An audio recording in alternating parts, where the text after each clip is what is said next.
a big fan of the Rolling Stones when I was a kid, and and all the other rock music that came along in that era, and I listened to it.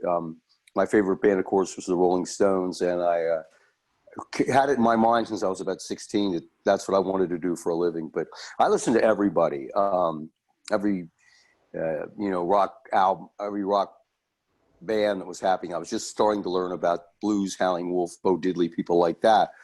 However, when I got out of school, I started figuring out I have to do something here to make a living, and I have to I have to learn an instrument. I dabbled on the guitar. I wasn't much of a singer. I played in several bands, and I was a fairly good front man. I was decent at performing, decent enough that I got encouraged to do it for a living. But I couldn't play, and I played a little guitar, and I had people around me saying, "You play that guitar a little better than you think you do. Just because you don't play like Jeff Beck or you don't play like Jimi Hendrix doesn't mean you still can't play and make a living." So that's when I started diving into the world of the blues. Really, and it was more like a learning period as much as entertainment. Really, John Lee Hooker was a big factor, as you can see. Because he had that one chord thing going and really could make it move without it being complicated. And everybody else too, just like anybody else, just like Elvin Bishop did, and John Hammond, and the Rolling Stones, and everybody before me. I checked out Robert Johnson, Elmore James, Jimmy Reed, Muddy Waters, and listened to them over and over and over to try to get a grip on this, kind of blues funk guitar, which in 1970, 71, and 72, that was very much in vogue. And I was saying, if you work at this thing, you could be as good as those people. People were making noise in the world and underground music like Johnny Winter, John Hammond, Elvin Bishop, Bonnie Raitt, Ry Cooder, and they all had that slide guitar thing going, but with a blues bass behind it. And I said, there might be enough room for one more cat to sneak in there in the 11th hour. And who knows, you might be able to build a band together and be the next Savoy Brown or be the next Can Heat, and that was okay by me. So that was pretty much up to date what I was doing to how to perfect my trade. Well, not perfect it, but hone it, whatever. So, and that's led me to talking to you. Where are you from, man? I'm from London. Yeah. But I'm in Italy at the moment. I split from the United States in about 1971, early 71, and I hid out in your country for about 6 weeks. Excuse me. Stayed with some relatives. And I had a couple of John Lee Hooker records, the John Hammond record, and a couple of Robert Johnson records. And I just stayed in their house, and they let me stay there. I just practiced and practiced and practiced and practiced. And when I got back from England, I'd taken a big leap, a quantum leap on the guitar. And that's what I really had to do. And it was actually in your country when I first discovered Elmore James. I was going to like these flea markets and places, picking up records, and I'd heard his name, but didn't really know that much about him, and bought a record by him and started really hunkering down on the slide guitar. So what part of London are you from? I'm from Fulham. Whereabouts did you stay practicing your guitar? What area did you do? Fulham's like southwest. It's kind of near Chelsea. Is it near Collier's Wood? I'm not sure. I think it's relatively near Collier's Wood. That's southwest. Maybe it's not. That's where my father was from. Oh, right. So we got a little bit of a connection. For sure. So your dad was English. Yeah, Collier's Wood is in southwest London. It is. Right. Yeah. So your dad was English, and I still have relatives there scattered around the world. So you dabbled in the guitar, right? And then people started saying, maybe you can make a living off this. And it sounds like you've started really knuckling down and practicing quite a lot. Would you say you got your 10,000 hours in or whatever before making your first record? Well, I had to do a crash course in the guitar. Everybody in the neighborhood were years ahead of me. They started playing seriously when they were 15, 16, and I didn't. I was very hung up on being a front person like Eric Burdon or Mick Jagger. But thing is, I couldn't sing like Eric Burdon, and I couldn't write songs like Mick Jagger can. So I said, I got to learn an instrument. I got to get something behind this. And I went solo for a couple of years there, just bumming around, playing, you know, coffee houses, even played on the streets for about 3 months in San Francisco. And later got a couple of gigs playing alone with some interesting people, Sonny Terry, Brandon McGee, Hound Dog Taylor, Robert Lockwood. And they all encouraged me to get in the band, to get an electric guitar. Especially Hound Dog and his guys were saying, Robert Lockwood said, you get an electric guitar, a bass player and a drummer, and just take it. And that's where it's going to take you where you want to be. And before you made your first record, I guess, you know, when you got signed and cut your first album, that must have been, you know, totally new to you, being in a recording studio, or had you had previous experience there? Excuse me, say that again, Crid? So when you cut your first album, had you ever been in a recording studio before you cut, you know, your kind of like yes, well, you understand, I've been in the studio. We cut that record, you know, 2 or 3 times. We did it with different various people, and nothing came of it. And there was some people in New England who were interested in that and in putting out it, but I had no record label. There was no record label interested in us.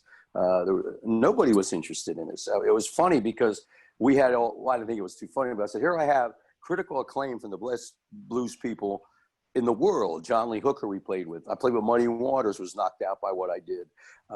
So was Hound Dog Taylor and Robert Lockwood, Sonny Terry. I said, now all those cats are behind me. And we had, you know, audience, and as far as appreciating what I did or appreciating what our band did, we had that going too. And I said, I don't understand this. Here we got people, you know, standing in the audience with tape recorders every day and night listening to us, right? And we also have all these top of the line blues people behind me or behind us, but I couldn't get a deal. I couldn't, and it was very frustrating. We couldn't. So finally we said, oh, we'll record. And this guy wanted to record us, and Rounder said, oh, well, they had heard me play, and they said, well, maybe we'll distribute your record on a different label. And this is the 3rd or 4th time I've been in the studio, Crid, recording these same songs. And I was trying to explain to everybody, and people were just, that next step, people were saying, well, you know, you want to do this, but you want to, you know, change your repertoire. You want to do this. I said, you're crazy. Bourbon, Scotch, and beer is a hit. We play it in the clubs night after night after night after night, and people come and pack the clubs to hear us play that song. We have to record that. Looking for a Love broke the J. Giles Band. Understood? Time was on my side, broke the Rolling Stones. I said, you need that one song, whether you wrote it or not. You know, people aren't concerned about that. They just like the song. Plus, we had an interesting intro to it from House Rent Blues by John Lee Hooker. And so Rounder then took pity on me and said, well, this poor guy is just beating his head against, out of mercy, or out of, you know, out of just pure sympathy for me. And he said, all right, we'll put out your record. And even that took a long time. Once we recorded it, it sat on a shelf for about 1.5 years. So you did not want to hang around with me between about 1974 and 1977. I was not a happy person, especially when I see other artists who were getting there, if you know what I mean, that were my age or older, and, you know, getting the breaks.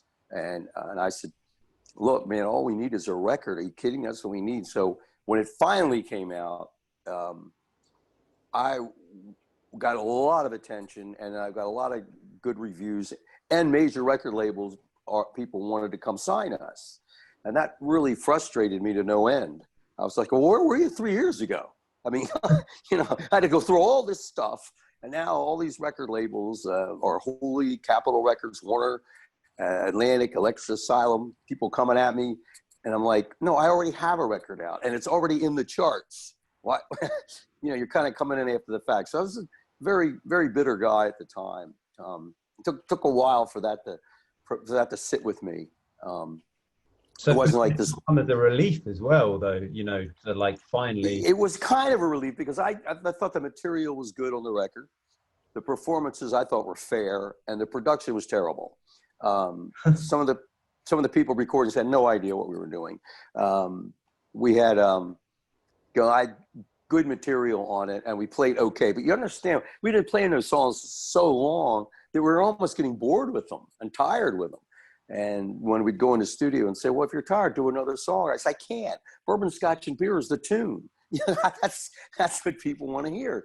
And I never knew it would get on the radio, and it's still on the radio today. So we must have been doing something right.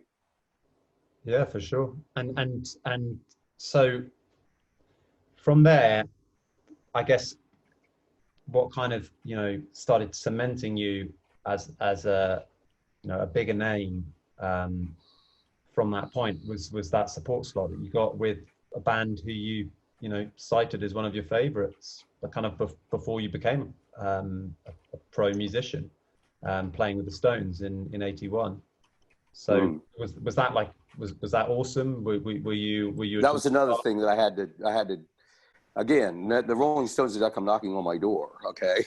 Neither did Bill Graham or any of the promoters. I put that thing into motion with the booking agent we had at that time. And I wouldn't leave him alone and say, you're going to get us a gig with the Rolling Stones. At least it's one. Just one. That's all if I could just do that. And we already had 3 albums out at the time. And I said, moving on over is doing even better than Bourbon, Scotch, and Beer was doing, all right? I said, if you can get us one gig, and I kept bugging him. He kept bugging Bill Graham. Bill Graham went to the Stones and finally got a gig with them. I tell you the truth, it went well. And I said, if I can walk away from this thing right now, I said, I put 10 years into this thing, and it's finally I got to play with the people I want to. But it was such an uphill grind all the time that it pretty much had worn me out.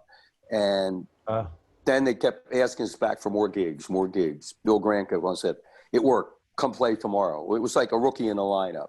You do good one day, they put you in the next day. They didn't sign us for a whole tour, just to see how we could do. It wasn't that kind of secured in advance. So it was more, you really hustled to get that first gig, and then bit by bit, they kept on asking you back. Yeah, exactly. And during that time, then the major record labels came around again. Because they knew my contract was up with Rounder. And I said, well, George, I was really serious thinking on just stopping doing this altogether, because this is as far as I ever dreamed or wanted to take it. Yeah. I said, you got 2 records. One of them's gold. You did it. You played with the Stones. That was it for me. That was the dream come true. The dream took 16 years to put it in place, but it finally happened. And then when the major labels came around again, I said, well, George, a lot of people get the brass ring once in their life, and then they pass on it. Not too many people get the brass ring twice, which is happening to me. So I said, well, then go for it. Okay. And that's when we signed with EMI America, EMI label, which is originally a British label, I believe, at the time. They were connected to Capitol Records, and it was a big deal at the time. And I went for it. And yeah, and then you had a string of huge albums there, starting with Add to the Bone, right? We did okay. We put out some records with them. We never made the cover of Rolling Stone or anything, or places like that, but we made some noise. We got a few records, a couple more gold records, some shows in some big places, Madison Square Garden, places like that. So, every time I'd turn around and say, well, that's it. It's, time for me to hang this thing up. And something else would come along, like another song or another opportunity or something like that. So I won't say begrudgingly, but I said, let me tell you something, Crid. Show business is not for everybody, okay? It's always wonderful when you're watching the Ed Sullivan Show and you're watching the Beatles on TV and saying how wonderful it is, and I want to do that, but it's a lot more to it than that. What was the hardest thing was convincing people that the material I had was correct. Once that happened, the bigger labels came around and said, well, we don't know who thought up this idea to do these songs, but they're on the radio, okay? And the albums are in, Billboard and all these different charts, different ones. So there's something going on here. And I said, okay, what I'm going to do now from now on, it's really exceptional. I'm not going to listen to anybody else's advice about picking the material that's right for me. Like an actor picking the right script for a movie. Saying, I know what works for us. I know what we can do and what we can't do. So we kind of stuck to that. Besides, I said, Bourbon's got you. That's all I know how to play, Crid. And, I learned from John Lee Hooker. People said, well, you got to move on to something. I said, but I can't do anything else. This is what I do.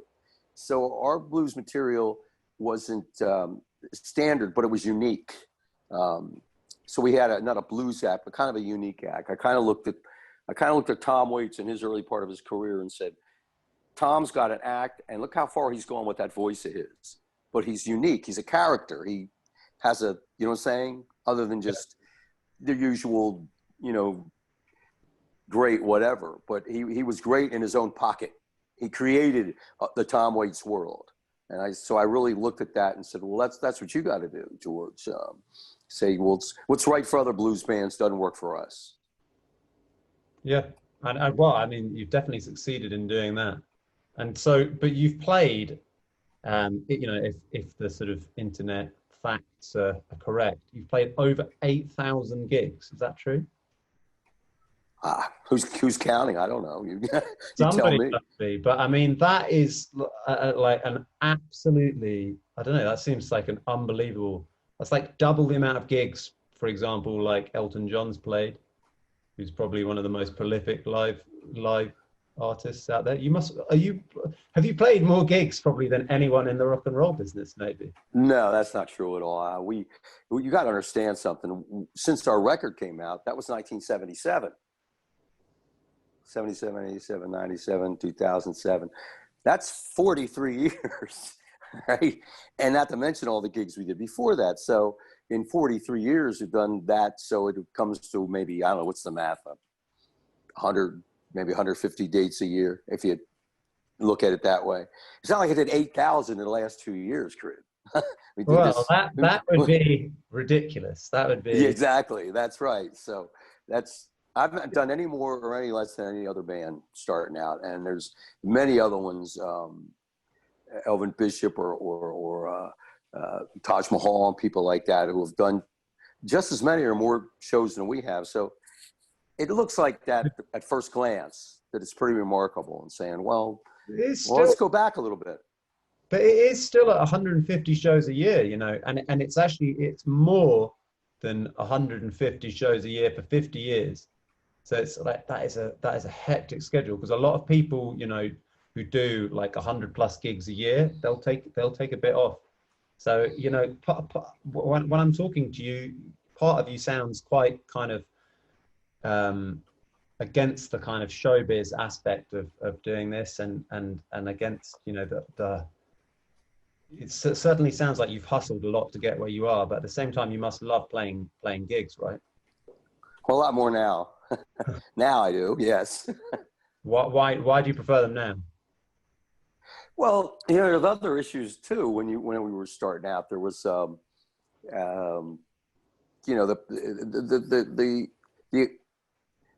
technology has really caught up with rock. The PA systems are better. The rooms are better. The hotels welcome you to the hotels. There are buses with air conditioning. We weren't into that 43 years ago. Nobody was. When it accelerated to that level. So the venues that all back then all went out of business. They weren't the greatest venues in the world. Now the ones that are there now are top of the line places. So in that sense, things have picked up more. Plus I have much better equipment than I had then. I had one guitar, excuse me, which got stolen a couple of times. I had to deal with that. Amplifiers blowing up, the whole thing. We didn't have a crew. We didn't have anything. See, so it was very, very hard. I mean, first time I came to England to play in 1978, people thought we were a punk rock band, and we were playing up in the upper part of England, and young kids were coming in, they were spitting on me. And I couldn't understand this. And then the British press said, no, that's a compliment. That's what they do for the punk rock bands. I said, do you mean to tell me that I've been studying since for the last 10 years, the works of Elmore James and Robert Johnson and, you know, John Lee Hooker, and got it down to this. And this is what I get. I said, did they spit on B.B. King? Do they spit on Muddy Waters? And they thought they had the whole, so even when we got rolling, so sorry, it was difficult at times because people really didn't know which way to take us. You know, they thought very much that we were a punk rock band. I said, well, if I wanted to be a punk rock band, I wouldn't have gone about it like this. So that really discouraged me. It's not a lot of fun when you're standing there playing and, you know, there's mucus hanging all over your hands and your guitar, and, you know, and people kept doing it all night, and they were saying no. I said, that's a compliment? So wait a minute, I don't get it, you know. And it was like that in some other places too. And this was when our first record was out. I said, I've worked all this time to get this record out and people were spitting on me. So I was caught in pretty much of a crossfire at the time. So yeah, it was pretty tough going for a while there. Yeah, it sounds like it. Well, I mean, certainly now you're able to enjoy those years of grafting. So my final question for you is, looking back at all the records that you've made, and all the songs on them, you know, are there a couple of like deep cuts or a couple of lesser known tracks that you're really proud of, and sort of, you know, as well as that, what is the work in the studio that you're the most proud of? Well, I can't say I'm unproud of it, but we maybe the last one, the solo one I did, Party of One. That's the album that should have been my first album, and then move on to the electric thing, like Dylan and Springsteen did, and various others who started out playing alone before they could afford a band. Well, like live. What's that? Like you did live, you know, how you actually did kind of start out like those guys in the sense that you played your gigs like that. You just never got it on record until then. Yeah, and I'd taken it about as far as I could. I could barely struggle through 10 or 12 songs playing alone. I don't, at that time anyway, and I didn't, you know, write. I couldn't, playing solo, I couldn't write like Joni Mitchell or Bob Dylan. Nobody can. Okay, that's, you know, that's just, so I said, well, what I do is a kind of a boogie blues funk on the guitar, and I stopped doing it when I just naturally moved on to the electric guitar. But the last one, the Party of One, is probably, at the time I did it, it was pretty much of a struggle, Crid, to do that. My hands just weren't accustomed to it. I said, well, why didn't we do this 40 years ago? why are we doing it now? And Rounder said, because you haven't done it yet. You haven't done this yet. And there's a demand for it. I said, all right, I'll do my best. So that's, if there was a, you know, what do you call it, jewel in your crown, something like that, or a big notch on the pistol holder or whatever, that would be the one.